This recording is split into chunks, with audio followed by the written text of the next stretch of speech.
Okay, ladies, so we're going to get the first of our industry speakers underway, and I'm thrilled to introduce a lady who is at the forefront of customer insight.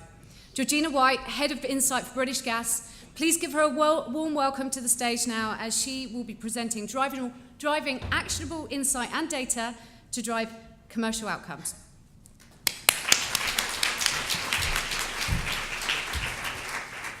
Thank you very much.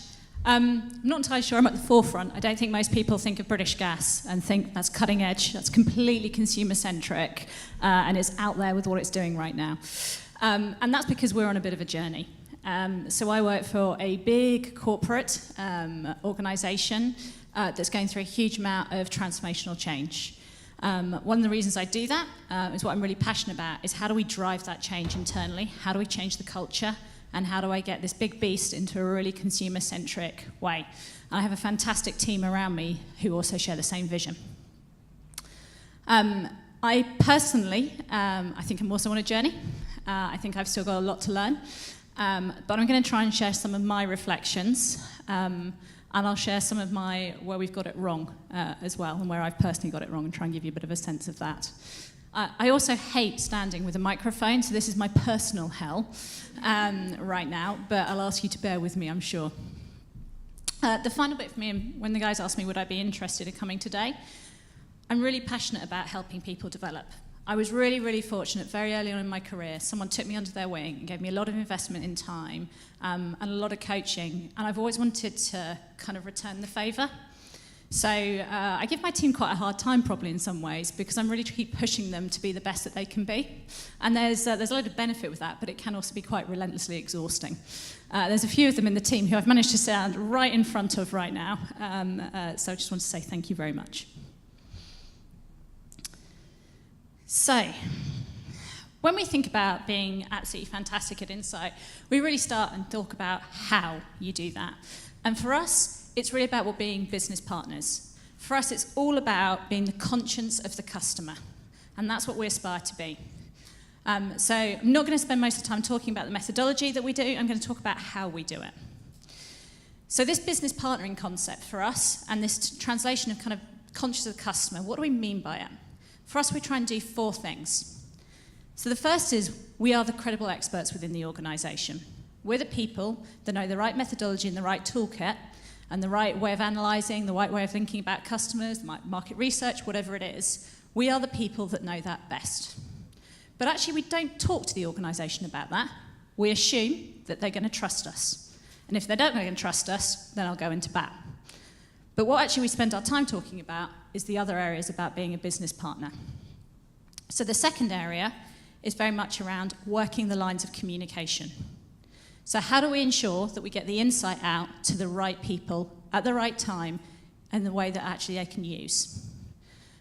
Where I think a lot of organisations, and where I've seen us kind of get it wrong in the past, is when actually we blindside people. It's never actually planned, it just sometimes happens that way, where there's some really interesting insight and you excitedly get it out into the organisation, but there's someone really important who's actually, it's their job and their project, and you've not engaged them in some fashion. So we spend a lot of time thinking about who do we communicate, when do we communicate, how do we communicate. And again, more time spent telling really short stories. So rather than kind of resisting the temptation that a lot of analysts have to turn up with a kind of 40-page deck, because of course it demonstrates all the ins and outs of the data and what you've done and how exciting it is and the rigor of thinking, actually we'll turn up with a 5-page deck. Unfortunately, it's still PowerPoint. We haven't quite managed to get away from it. But we really do think about really telling that story and making it as short and clear as it possibly can be. The next area we focus on is being on the same pitch. And what that means for us is about really understanding the context of the organisation and the context of our business partners that we're working with. What's their pain? What are they feeling? What's their priorities? Why is it a priority right now? And let's feel that with them, because actually we're part of the solution to the challenges that they're facing, and we should own that problem. We shouldn't be slightly removed, we shouldn't be slightly distant, we should understand the commercial realities of the organisation, and we should be part of the solution to solve that. So if we're identifying problems, if we're identifying things that need to change, then we need to work with the organisation to really think about how do we drive those problem-solving aspects forward. The final area for us then is guiding decision making. So we don't just turn up with the data, we turn up making sure we're really clear on the so what, but we absolutely help the organisation figure through what to do with the insight. We give a point of view. And the point of view is always really interesting, because sometimes it's really clear, because it's completely grounded in the data and it's blindingly obvious. But sometimes it's not.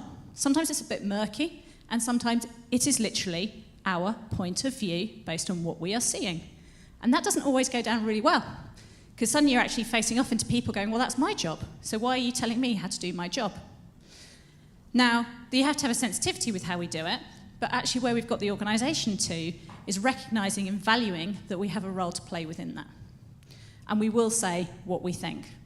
It does lead for some tense conversations, as I said, but I stand behind my team and we stand by how we work to make sure that we do guide the decision making. And that also means we guide the decision making when the organisation should ignore the insight. And again, that's quite a bit harder, but again, is equally important for us. So we help give the context. So most of what I'll talk about will keep coming back to this business partnering. So be a credible expert, be on the same pitch, work the lines of communication, and guide the decision making. And that's what we spend a lot of our time focusing on. The next aspect for me is really about relationships. Things get done because of people, not because of tasks. And if one of my observations throughout everything is just the importance of investing in relationships. So I know we talked today about investing in the network and going speaking to people, but this is a great example of why it's so important. More often than not in work, we focus on the task. We focus on what we need to do with the briefs that we've received, the briefs we're working on, the briefs we're challenging the business. But actually, there's a really interesting aspect because you start focusing on the task and what needs to happen without understanding the full context and actually why the person that you're working with has asked you to do that, what their thoughts are on this situation, how are they feeling about it? Are they a supporter of it? Is it just their boss has asked them to do it? What's going on with them right now? And the reason this is really important is when relationships come under pressure, it's when actually things start to fall down. So the more time you actually invest in the informal, the benefit you'll get through that. It can't come as fake, it has to come as genuine interest. I remember a young chap in my team going, but I don't care about people, I don't want to know about them, which was tough in terms of how I handled that one, it has to be said. But actually really thinking about understanding how do you work with people and what's in it for both of you? So what are the mutual points of success? What are you motivated by? What are they motivated by? What are they trying to do? What are you trying to do? And so if anything, really encouraging, spend some time thinking about how you build those relationships with them and how you build the relationships beyond the task, beyond the simple project that you're working on right now, but actually those people you'll come back to in your career. It's quite a small industry, so you'll come back to them in your career throughout the time, but also you'll come back to them at different stages over the projects and your time in different organisations.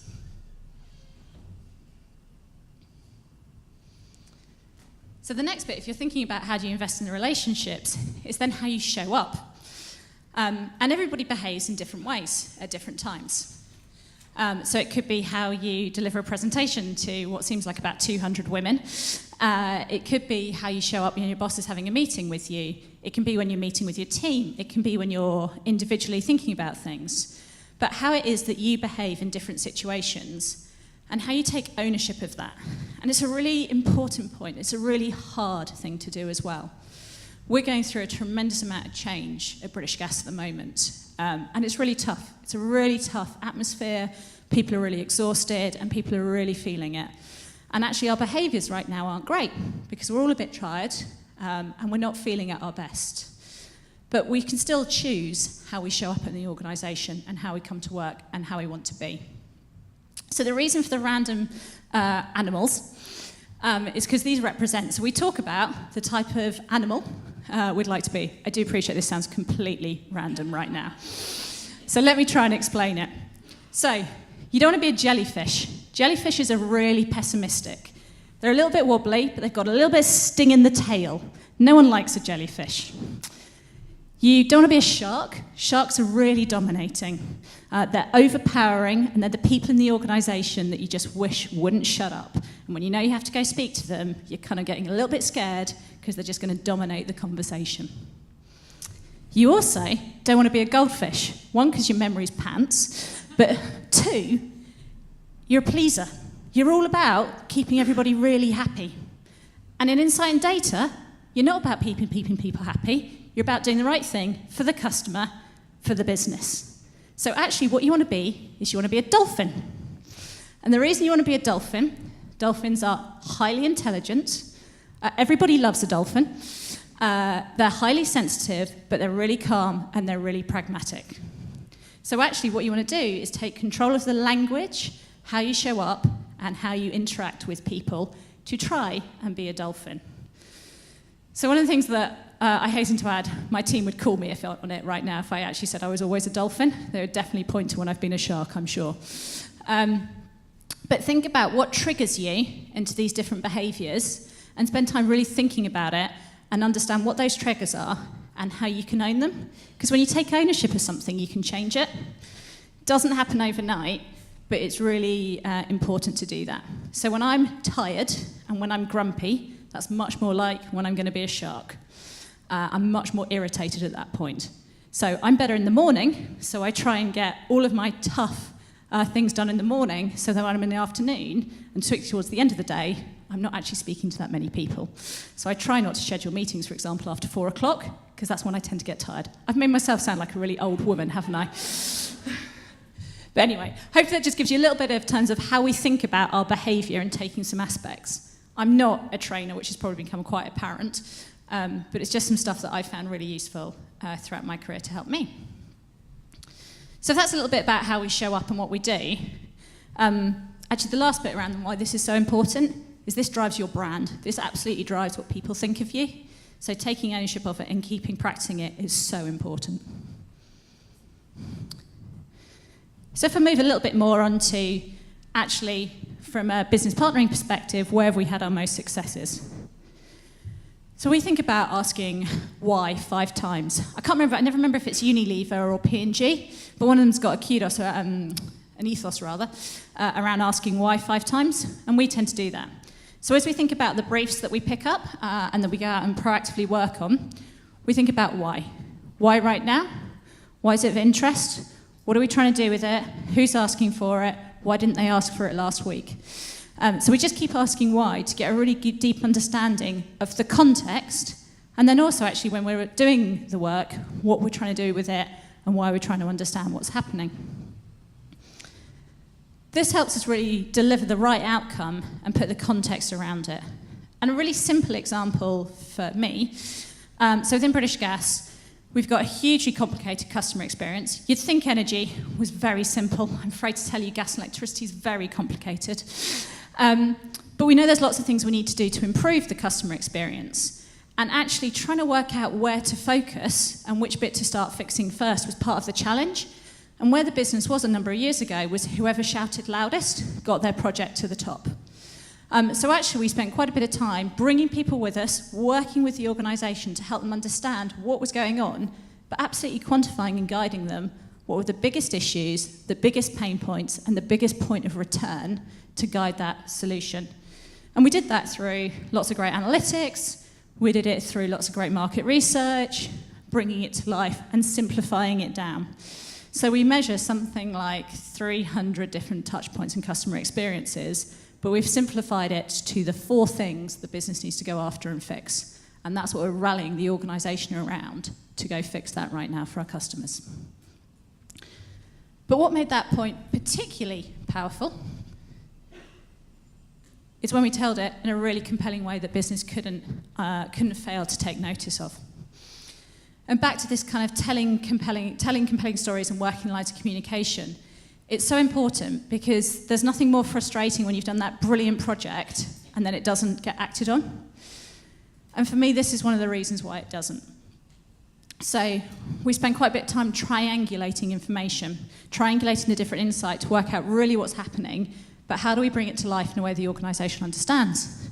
So if we're talking about churn performance and what triggers churn, we'll link it in with the customer experience. We'll link it in with the operational metrics that the business tends to track so that it looks at and it understands on a regular basis. So we help the organisation connect different insight and different aspects into a way that makes much more sense for it. And suddenly they can understand what they're seeing because we've triangulated it for them. So that means it must be true because we've looked at lots of different sources. We've started talking to them in their own language.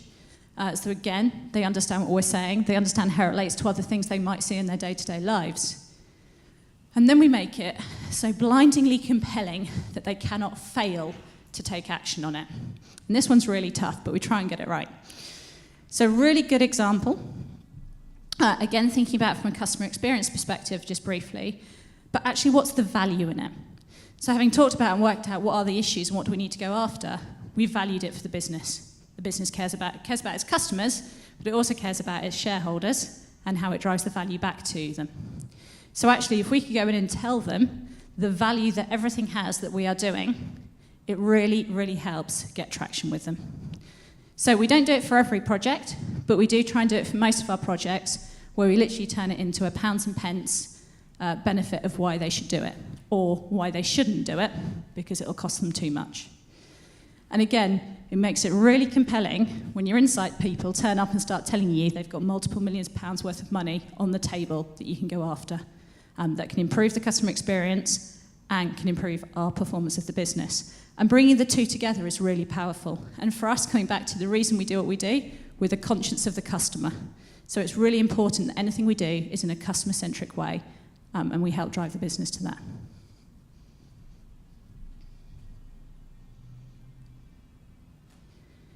So the final bit for me is very much around actually how do we think about getting the decision making. Clearly everybody wants things faster and faster, and the project you were going to do in 2 weeks you suddenly need to do in 2 days, and suddenly you need to do it in 2 hours, and how do you think about and how do you adapt to that challenge? But one of the bits for us that works really well is really thinking through how do we align with the cadence of the decision making of the organisation. So how does it make decisions? When are those forums? Who's in those forums? And how do we drive that forward? So actually gaining an understanding of what that looks like has been hugely important for us. It sounds such a simple thing, but again, quite a lot of time, the insight isn't actually driving the decision making because it wasn't flowing up into the right forum. So really thinking about how do we understand what that look like and how we guide the decision making and how we support them through that process was really important. Within that, we also really think about how do we ensure that they're acting on it. And insight and data has a responsibility because it can guide the decision making, but it isn't always the decision making. You shouldn't necessarily always base it just on what we've said. There's lots of other things going on, there's lots of other context happening. But for us it's really important is to see has the business acted on it. And coming back to those informal relationships, helping you understand why things have happened or why they haven't. I'll regularly get some of my team coming to me getting really frustrated, a brilliant piece of work they've done, really understanding a great opportunity, proactively going out into the business and going, well, it's not been acted on. Why has it not got acted on? And getting really downhearted. And actually, when you challenge them to go back into the organisation and understand why it hasn't been acted on, there's often some really good reasons. But you can actually start understanding who's going to act on the insight and who's doing it because they want to validate something they've already thought of. And the two are really different, and it's really interesting how you kind of support people navigating through that. So for us, we then use this insight about why people are acting on insight and why they're not to do two things. Firstly, it guides where we invest our time. If we've got someone that's continuously coming for stuff that actually doesn't really drive any decision, then I'm not going to work on it. We're going to go work on something that we know is more valuable to the organisation, and then we know we can go drive the traction to get the benefit. So it helps with prioritising the workload. The other aspect then within that is really thinking about those blocks and why they exist. So a great example for us is, like most organisations, we have a very contended change plan. And actually what we realised is a lot of projects were getting stuck in this process of where we were trying to work out our CapEx budgets and what we were going to go after. So instead of continuously going up with these big strategic investment projects that needed to happen, realising nothing was going to happen for a period of time, we flipped everything we were working on and got really tactical. It doesn't necessarily come to us quite so naturally, but really thinking about what it was that we could go out and support the business, support our customers to have a better impact that was relatively easy to change. And some of it's really simple operational metrics. So some of it's as simple as And this sounds blindingly obvious, but for us, it was quite a big impact. But the realization when a customer's complaining to you on the phone and you say, sorry about that, that's not very good of us. I sound really sarcastic as I say that, don't I? It needs to be said in a very genuine way. But sorry, we've screwed up. We're going to take ownership of it and we're going to solve that problem for you. Saying that had a massive impact on how our customers felt about us and what they'd go on and do afterwards. And it's such a blindingly obvious thing to do, but our team was so caught up, or the business was so caught up in all these kind of endless complaints that were coming in, it couldn't figure that one through. So actually giving them some really simple, data-driven insights that it could then act upon really helped transform the customer experience. And actually, because we'd actually focused on something simpler, easier for them, it gained our credibility. So, because we understood what they were feeling, and we weren't trying to tell them they needed to transform their whole complaints journey. So again, coming back to really thinking about how and why do things not go acted on, and how do we drive that forward and correct it. The other bit for me is we don't own the actions, and we're never going to own the actions. So actually, it really needs to come into the business need to own it. So I'm sure everyone's been in a meeting where you've presented a really compelling argument and a really compelling story, and you've got everyone heading in the right direction, and then someone will turn around and either say, well, could you just cut the data another way for me? I'd really like to see it, just cut slightly differently. Or, that's great, Georgie. Do you think you can take that out into our field force and implement it? So to the first, does it make a difference? If it does make a difference, if the team have missed something, if there's something really compelling, then yes, we'll go cut the data a different way. But actually, are you going to do anything differently as a result of it? If the answer is no, guess what? We're not going to do it. In the other one, in terms of can we take it forward, it's not my job to. And it's really tough to say no, because it's not my job, and we want to be business partners, and we want to be on the same pitch, and we want to work the lines of communication, we want to guide decision making. But the reality is the people that are going to implement the change is not our department.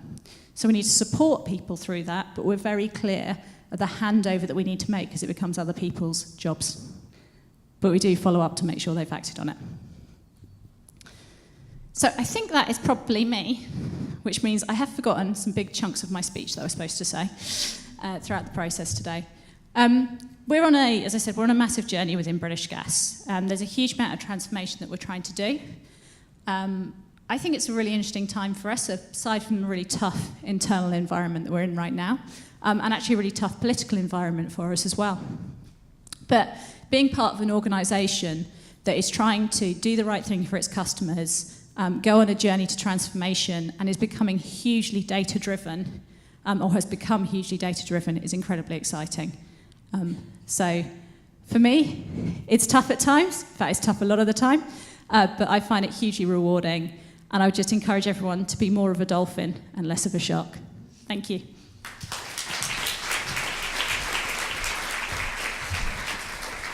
Thanks, Georgina. And I think many of the things that you have talked about there are truly relevant. I know I've been in many triangulation meetings as well, so I don't think you're alone in that one. Just before we open it up to the floor in a question for you, but as an analyst, I guess you put so much of your heart and soul into a piece of analytics and work, and you can see the benefit and you're trying to sell it in.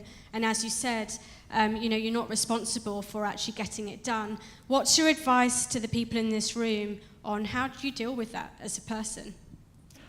Great question. And it's really despondent, as you said, when something doesn't get acted on, and particularly when the team and everyone's worked so hard on it.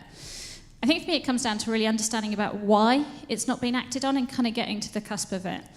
One of the things that was really interesting for us as we kept going on this journey was actually following the money, following who actually makes the decision to change something and to implement it. And what we realised as we were thinking about that is more often than not, it was some random person, normally a guy, but some random person out in our IT department or our IS department, and actually it's that person that's actually going to go change the systems that's going to make the impact to launch the product or to drive the customer experience. So how do we get in to influence that person? Because they're not in the governance forums, they're not in the decision making, but actually they're hugely critical to the execution. So kind of coming back to really figuring out why something hasn't been acted on, trying desperately not to get upset and take it personally, and figure out who actually is doing the work. Cool. I think I've been in that situation too. Does anyone have any questions for Georgina?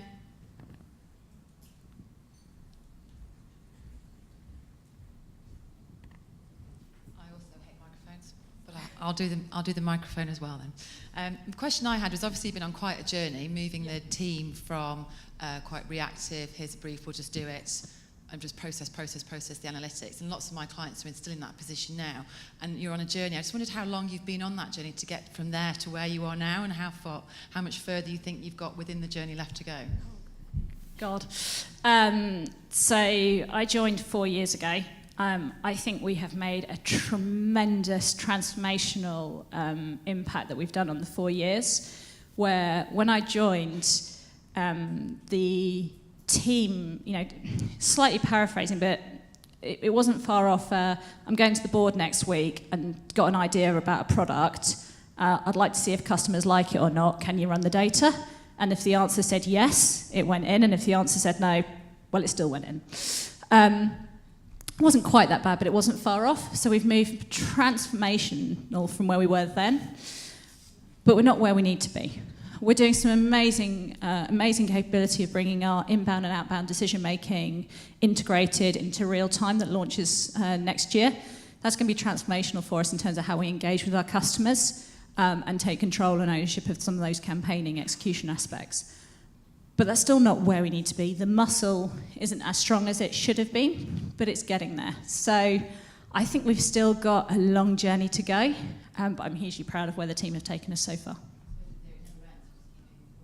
Absolutely. So the biggest challenge for us, I think, is probably time and speed. And everything's getting faster, and how do we really navigate through that right now?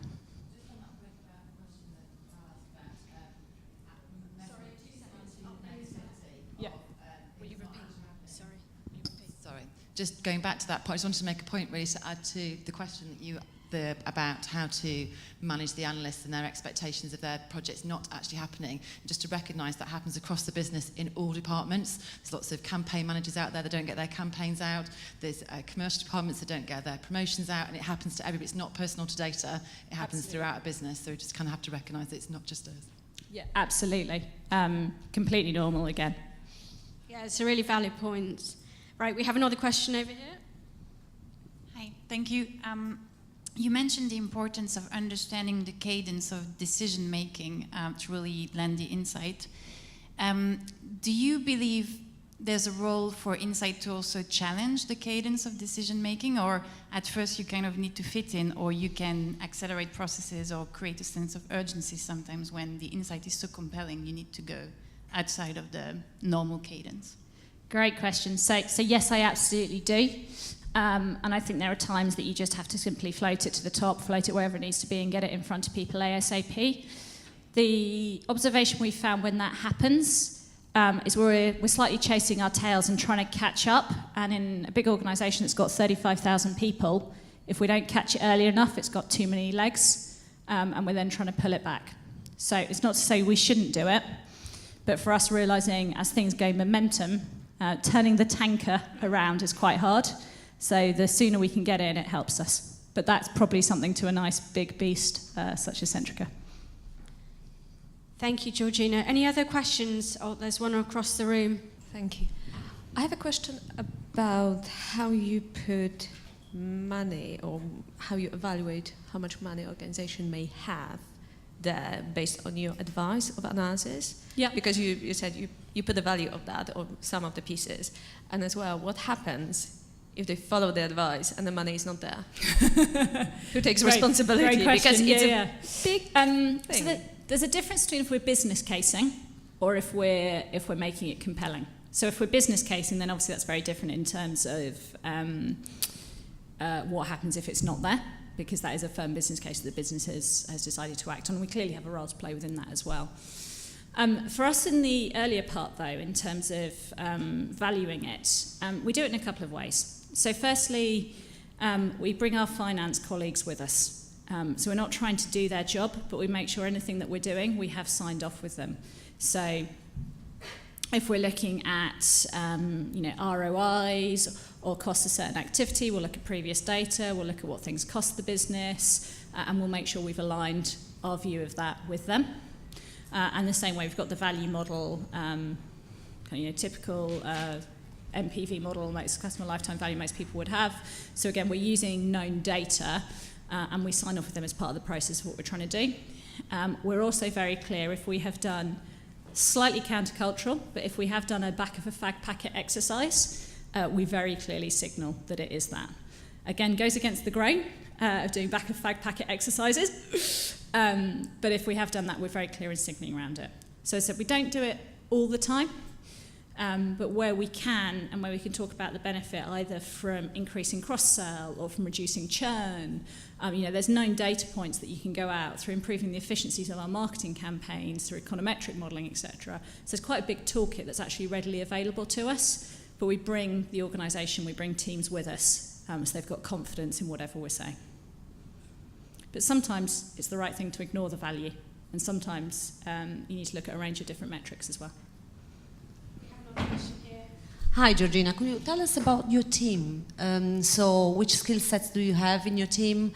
How do you get on and recruit good quality candidates? And also, how do you retain them? So what career path do they have in front of them? Yep. And how do you make sure that they are happy in what they do? Yeah. So my team is made up of a mixture of analysts, researchers, competitor intelligence, kind of customer experience. So actually having a mixture of the different skill sets is also quite interesting because you go from having a very detailed kind of analytical conversation to having what could be deemed as quite a soft market research focus group type of conversation and different people that come with that. The bit for me is methodology is critical, but it actually you bring the right methodology and the right person in to do that. And you blend, so all parts of that kind of mix I have the different skills are all equally as important to me and to the organisation, because when you put them together, it's hugely powerful. So the second part of your question was, so what do we look for when we're recruiting? I personally look for values. I look for kind of what's important in the type of people, and what motivates them, and what do they get out of bed for, what do they engage with, and what do they want to do. Skills, I can train. But values are really important to me, and I think it's far harder to train for that. Now, clearly, I'm not going to go hire some highly experienced data scientist that has no skills and has all the values, because that doesn't quite match. So there is an opportunity about where you bring people in and where you train them through, and when you do need to go after getting those specialist skills. And I think when you do those situations, how you create the right environment, what are the career paths, and how do we continue to develop them? So we, like most kind of probably big organisations, we have personal development plans. We sit down, we have conversation about people, about what their aspirations are and how we support them. There's a lot of formal training, but actually for me it's much more important to do the informal training, the on-the-job, the guidance and the experience. So we spend quite a bit of time thinking about what's the different projects we can put people on so they get that variety and they're not doing kind of routine tasks. It stretches them in different directions in different ways. I'm not sure we've always got it right. So British Gas is based out in Staines. It's quite difficult to hire people into Staines. And it's also, it's a big corporate. So again, it's not exactly Google, and it's going to attract a different type of person. But again, making it work for our people, making the environment work for them as well, is particularly important. And I'm not sure we've always got that one right at the moment, but hopefully we'll get there. Thanks, Georgina. Any other questions in the room? I mean, I totally agree with you. And when you're recruiting for a team, diversity is hugely important. You need your technical experts as much as your people that are great at storytelling to actually go and bring to life some of the analytics. So it's hugely important. Definitely. Well, thank you so much, Georgina. Let's give Georgina a round of applause. Thank you.